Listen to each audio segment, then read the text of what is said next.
which a lot of Christians do, or we think, okay, it's time we went to you. And isn't that what happened in the book of Acts? Did Paul expect Asia Minor to come to Jerusalem? No. Where did he go? Asia Minor, Ephesus, Colossians, Philippi. He went there. So let me show you what the 4 groups of British people in postmodern Britain that our report identified. And there they are. Roughly 10% of English British people have some loose connection with the church. They'll show up either once a year or twice a year or 3 times a year. Roughly 10% are the fringe, Judea, the next stage out. They might have been baptized when they were a child. They might have been, their kid might go to a youth group. There's a very, very tenuous link. In the next chunk, the report calls the de-churched. They're people who used to have a connection with the church and can't stand it anymore. Does that sound familiar? Either they've just drifted and don't come back, they've moved house and haven't found a new church, or they're angry with the church. They're upset with us. They're hurt. They think they're just not going to go back. Which leaves the last constituency, the unchurched or the non-churched, who've just never had any connection with the Christian story ever. Now, I want to tell you, I don't know what percentages the United States of America would have on that pie chart. I suspect it would look very different depending on where you did the pie chart. But what I will tell you from our experience, friends, is that we're ahead of you in post-Christendom. You're hard on our heels. And I will tell you that the only group on that pie chart that's getting bigger year on year on year is either the non-churched or the de-churched. That's what's growing. That's our mission field. Our mission field is Samaria and the ends of the earth.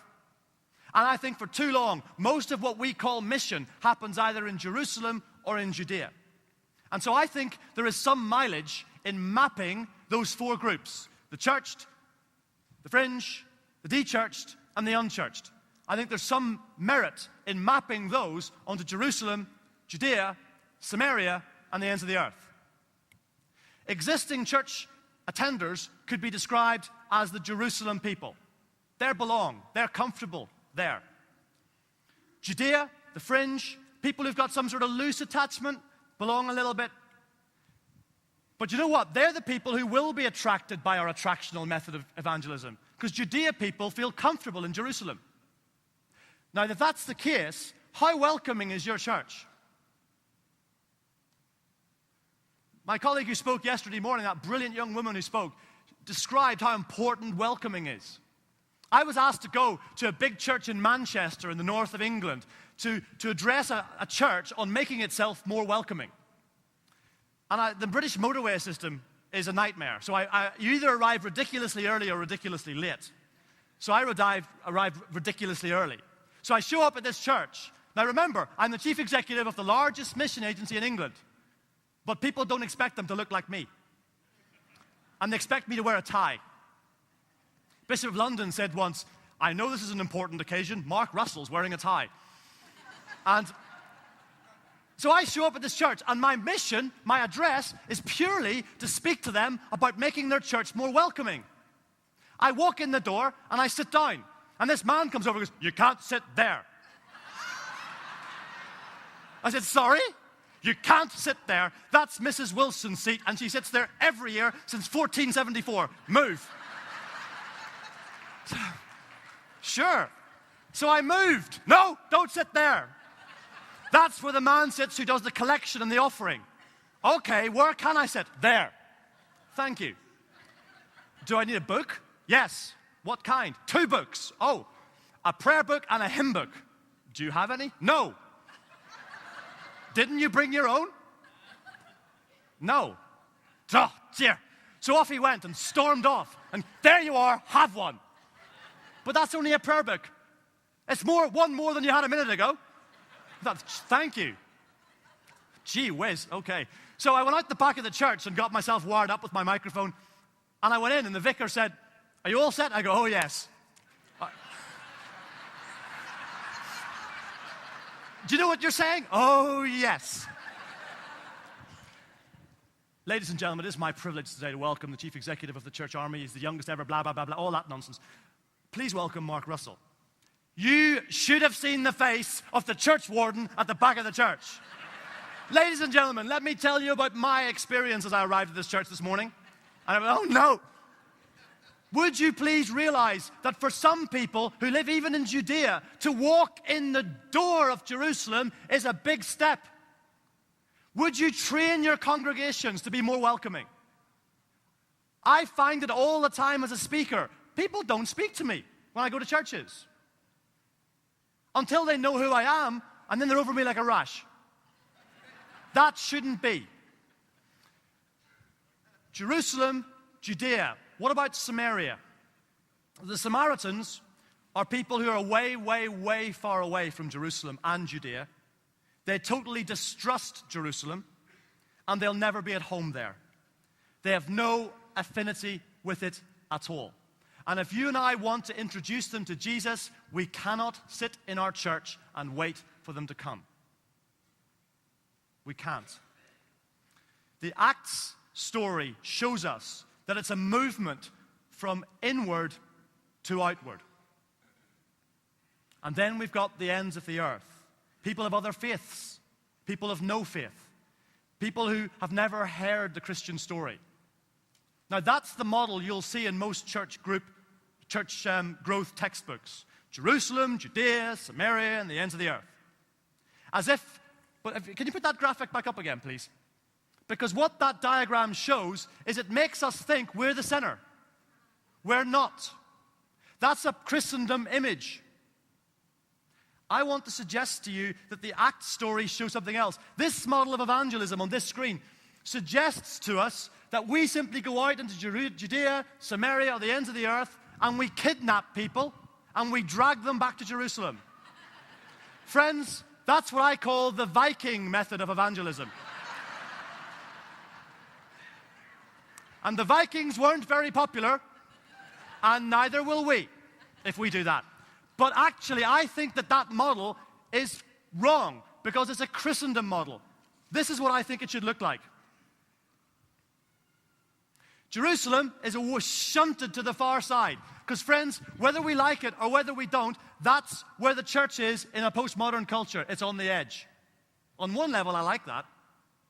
But on another level, it means in the public square of public debate, the church is seen as an irrelevance. And most of our mission in our churches, if we're honest, takes place in the blue circle and the lilac circle. God is calling us, friends, and you're an Anglican mission, I'm preaching to the converted. God is calling us to get our backsides out of Jerusalem and head towards the pink and the orange. That's where you're being called to go. And I want to say this to you with all my heart. The journey from Jerusalem through Judea to Samaria and then to the ends of the earth is tough. We are familiar with the parable of the sower and the scattering of the seed on different types of soil. I want to tell you, if you journey to Samaria or the ends of the earth, you ain't going to find soil, you're going to find concrete. And the journey will look different.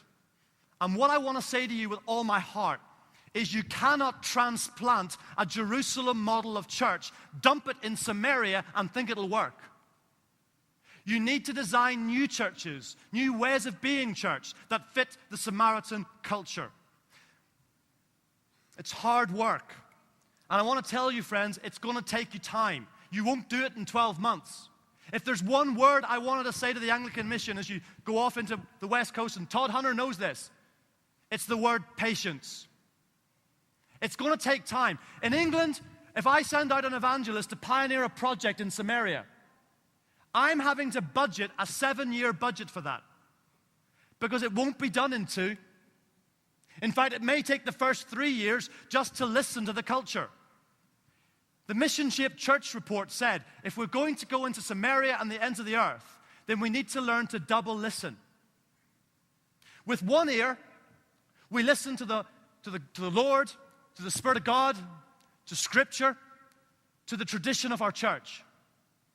And with the other ear, we listen to the culture of where we find ourselves. Let me give you an example.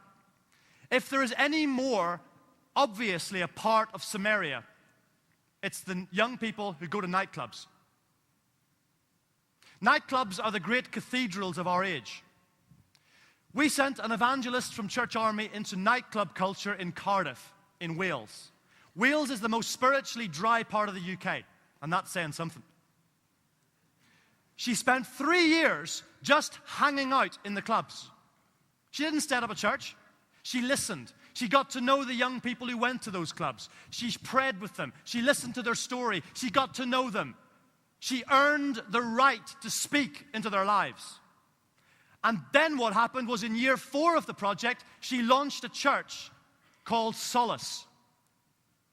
And 100 people showed up the first night.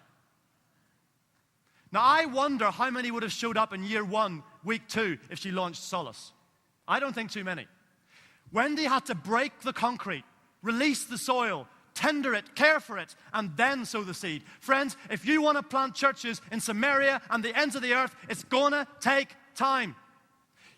Think about it. When Jesus landed on the planet as a baby boy in Bethlehem, we don't know anything about him for the first 30 years of his life, apart from the fact he disobeyed his parents.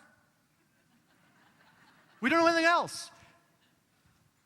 Jesus earned the right. And when he was 30 years old, then, boom, he spoke into his culture. But then, in Nazareth, they knew who he was. We need to birth ourselves. We use the word incarnational all the time. The incarnation of Jesus Christ shows us that Jesus is born in the most unexpected places. He's born in a nightclub in Cardiff. Barry Morgan, the Archbishop of Wales, and Rowan Williams, the Archbishop of Canterbury, have both visited that nightclub church. And the Archbishop of Wales looked at me and said, "Mark, it was the most meaningful night of my entire ordained ministry. I spent it with 100 people who'd never walked through the door of a church." And we're seeing in Britain, we're seeing these churches pop up all over the place. I could take you to Liverpool, to a fresh expression of church that reaches out to 200 under 12-year-olds every week. I could take you to Bradford, to a church that reaches skateboarding young people. Why? Because my evangelist is a skateboarder. He's got the coolest title in the Christian church in Britain. He's skateboarder evangelist to the city of Bradford. When Andy left Church Army College as a skateboarder, my predecessor, Philip, wrote to all the Anglican bishops and said, "I've got this skateboarder, can you use him?" And all the Church of England bishops who knew what skateboarding was wrote back. Both of them. And they said, "We'll have him."